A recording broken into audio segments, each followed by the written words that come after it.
Hello, my name is Benjamin and today I'd like to show you my armored car, the Rolls-Royce armored car, heavily inspired.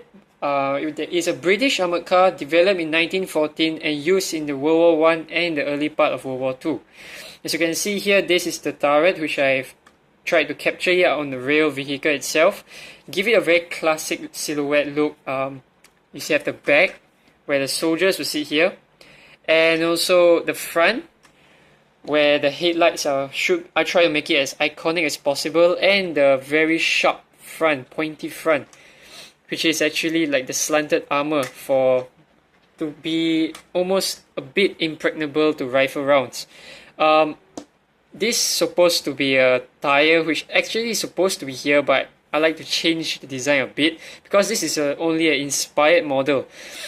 For the turret itself, it's just detached like this, like so, on this 2x2 spinning plate thing.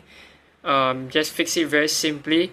We'll fix it right here, and there you go. Here's the light, so you can the gunner can see in the night, and for some security purpose and anything you can use it for.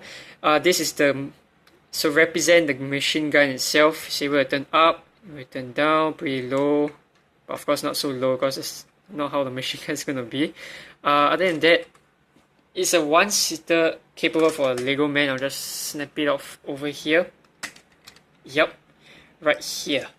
Okay, as you can see here, this is the back part, and this is top view. You're able to see a minifigure with the helmet or hair. So if it's a female, definitely you're going to be able to fit her inside. There's a single steering wheel, if you can see right there. Other than that, this is basically the front, the ceiling of it. This is the back, some slope sides, and this part of the bench area over here where it's seated there. Then they're going to fit it right here. So trying to get this on it's only two parts. I'll just set this camera down for a while, sorry. And I'm going to fix it back right on top over here. Yep. So this is, by the way, the steps, and this is for the hook for my artillery piece, which I will bring to you just a while. Hold on.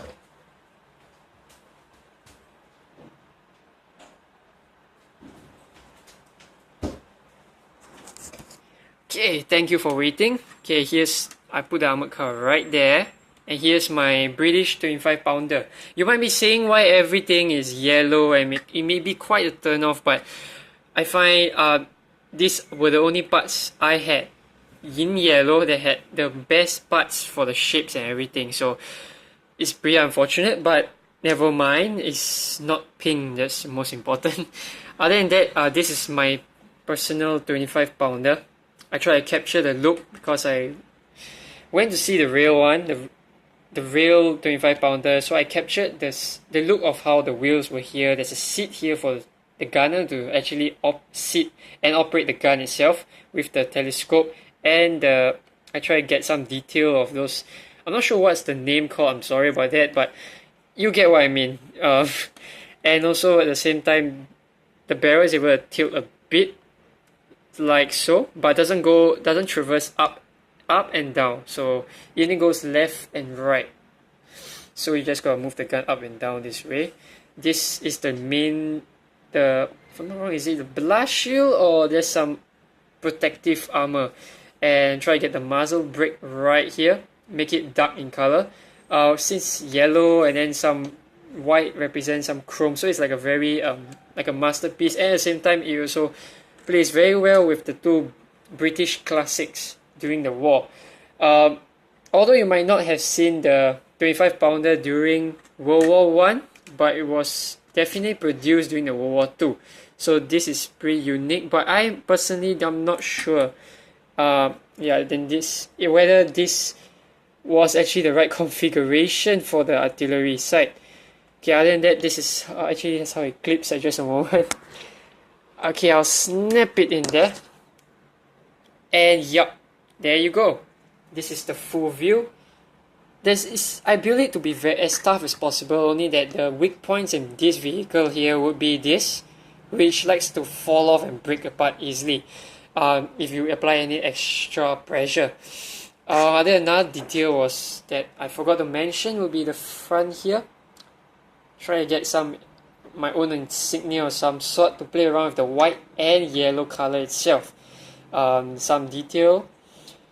This whole thing, this armored car was heavily built up with, it started all with only two, tilt it down, okay, I'm not sure if you can see here, but right at this, from the starting here, at the back of the vehicle, all the way to the front, it's actually a 2x16. Yeah, it's two 2x16 pieces, long plate, and I use it as the main focus and the main structure of this vehicle. Then this was designed, most of my designs are all built up from scratch, from tiny pieces, and as you can see, the main focus is to capture the main design itself, and that once people see this, maybe for those gamers, they'll be fine. This looks familiar, especially if it was black or grey in color, not yellow. That they might find this familiar and recognizable from the recent Battlefield 1 game, where you can drive the armored car, but of course there's actually a hole here for the driver to see for 180 view, and also for two machine guns here, one here and on the other side. Sorry for my finger blocking the screen. Other than that, there's another tiny detail which I'd like to showcase to you. That would be actually the engine.